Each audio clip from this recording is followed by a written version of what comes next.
Los dos seremos libres. La serie consiste en 8 episodios y se emitirá cada domingo, Montoya, y para hablar de los detalles de la producción de esta gran momento de la historia también está Mary Donahue. Ella es la Senior VP Development and Programming de History US. Así que, Mary, es un placer tenerla con nosotros para hablar de lo que sucede en las pantallas. Y quisiera arrancar preguntando, la historia de Roma la hemos conocido desde muchas aristas, nos la han contado muchas veces, la hemos visto en muchos documentales. ¿Cómo se cuenta esta historia para no sentir que es un poco más de lo mismo? Los dos seremos libres. W radio station.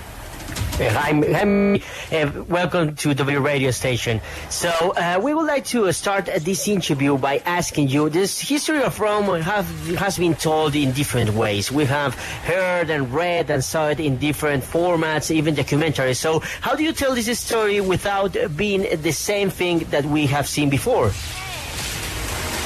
Well, this is the same question we asked ourselves before we commissioned this series. So what we knew about, our audience is we knew they liked ancient history, and we hadn't done ancient history in a while. We had a track record through research of our audience liking the Roman Empire. I mean, what amazing stories. But we didn't want to tell that story in a way that felt like you'd seen it 440 times before. So we thought, what would be a way in that would feel fresh and surprising? And we thought, well, the building of the Colosseum to some degree spans the history of the empire. So we thought what we're going to do is we're going to tell the story of the Colosseum from its building and beginning to the time it fell into disuse. And we're going to look at the historic record and find characters that really existed in history and make each episode center on one of those characters. So as we move through time, we had a surprising history of the Roman Empire. And I do think rooting it in a building that everybody knows worldwide is an interesting, and I hope audiences everywhere feel a fresh take on the history of Rome. Pues vea, Andrés, nos dice en este caso que pues es la misma pregunta que ellos se hicieron, de hecho, que pues ellos entienden y saben que la audiencia le gusta la historia antigua, les encanta esto y de hecho hace mucho no lo hacían y pues la idea siempre es contar historias increíbles, contarla de una manera como nunca se ha visto. Entonces obviamente pues ellos como que empezaron a programar y a mirar eso, entonces lo hicieron con base en la construcción del Coliseo. Ese es el enfoque, van a contar la historia del Imperio romano a través del Coliseo, porque este se desarrolló y se construyó durante todo este periodo y durante todo ese tramo. Entonces lo van a hacer de esa manera desde que se construye, desde sus cimientos hasta que deja de estar en uso, o sea, en desuso. Entonces lo hacen enfocado por cada capítulo en los personajes que existieron en ese tiempo en la vida real, en esa época. Entonces van a ir armándolo temporalmente y va a terminar siendo una historia sorprendente, hacerla enfocada dentro de un edificio que es interesante y que obviamente pues todos sientan que no han visto antes. Mire, son 8 episodios de aproximadamente 1 hora y a mí me gustaría saber cuáles son los que más le sorprendieron o los que más le gustaron. So, Marion, we know that you have told us in the last answer that it's 8 episodes of about an hour. Where are the episodes that maybe impact you, shock you, and you like the most? Get ready. Okay, so there's 8 hours, and each one is built around a specific character. One of my favorite episodes is called The Beastmaster. This was so surprising to me, and there is a Beastmaster again in the historic record who battled 20 creatures in one day. His name is Carpophorus, and so he's the character in one episode. Crazy surprising to me. I didn't know there were women gladiators, but there were. And so we tell the story of one again in the historic record whose name is Media. That's the gladiatrix episode. And then finally, at around the end of the Colosseum, the empire's in dissolution. There was a guy who tried to mount the last games held at the Colosseum, and he was a character that we feature in the final episode known as the Pagan. Pues vea, Andrés, nos dice en este caso que pues tiene que prepararse, porque pues ahí están las 8 horas, cada una va a estar enfocada, como nos decía en la respuesta anterior, en un personaje.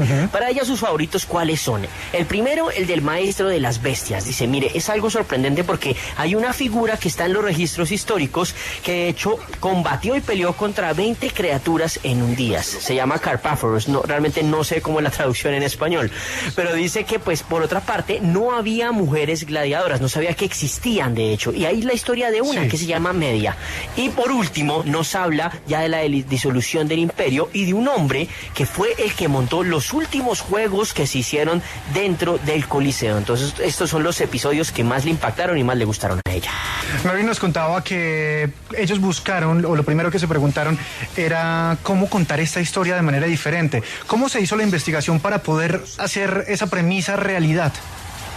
So, Mary, you have told us that you made the first question that we made you about how to tell this story different. So let's talk about that searching and this researching process for doing and making and doing this thing as you recreated it. You know, it's super interesting. It was a 2-year labor of love. So the development and research process probably took a year. It took us, I think we filmed it in Morocco, and by the way, it's among our most expensive productions ever. The cost per hour was well over $1 million, which is a lot, and I hope you see it reflected on the screen. We spent probably about 6 weeks in Morocco. You know, it was a pretty arduous shoot because we did it during the middle of COVID, and we had lions, we had a real boar. The boar did not cooperate during filming. And then we had a large cast of extras. And then, you know, when the filming got done, there was an extended period where we had to do VFX. And then, of course, we were in post-production for a very long time, probably almost 9 months. Bueno, mire, nos dice Andrés en este caso que es una labor de 2 años de puro y físico amor. Obviamente la investigación les tomó más o menos que 1 año, nos dice ahí. En este caso filmaron en Marruecos. Dice que de hecho es una de las producciones más costosas que han realizado. Les costaba por hora, si no lo entendí mal, como casi $1 millón. Dice que ojalá se vea reflejado porque estuvieron 6 semanas en Marruecos en medio de la pandemia del COVID y tuvieron de todo. Leones, una gran cantidad de extras. La filmación pues la hicieron durante todo este tiempo. Obviamente después tuvieron que agregarle todos los efectos especiales, todo el tema conocido como de postproducción. Entonces sí, fueron más o menos alrededor unos 9 meses. Los dos seremos libres. Y ya que lo menciona, ¿cómo fue el proceso de grabar una producción durante las restricciones más fuertes del COVID-19 en Marruecos? And Mary, how was the experience of shooting a big production like this during the COVID and the lockdown time? Oh my God, it was so hard. It was crazy because given the scale of the production, all the extras, everything, we followed a very stringent set of COVID protocols. We had COVID specialists there. It was really hard because, of course, we also filmed it in Morocco, which was really hot, you know, so we were so careful, but, you know, man, that was hard. It was really hard. Pues Andrés, vea, en este caso dice, mire, fue muy difícil, fue algo extremadamente loco porque pues obviamente teniendo en cuenta la escala de la producción, la cantidad de extras que tenían para todas estas escenas, pues dice, mire, estuvimos con los protocolos más estrictos, pues cuidándonos mucho, inclusive tenían especialistas en COVID para esta situación y toda esta grabación. Y otro tema que hay que tener en cuenta es que pues están en Marruecos y está muy caliente en esa época del año, entonces claro, les tocó ser muy cuidadosos, pero que al final ella lo describe como algo muy difícil, sí, señor. Sí. Se nos fue. Bueno, y finalmente, Rosario, esta serie que habla del ascenso y el descenso de Roma, pues se oye muy interesante, se oye muy amena, sobre todo porque cuando hablamos de la historia, ¿quién mejor que para contarla que History Channel?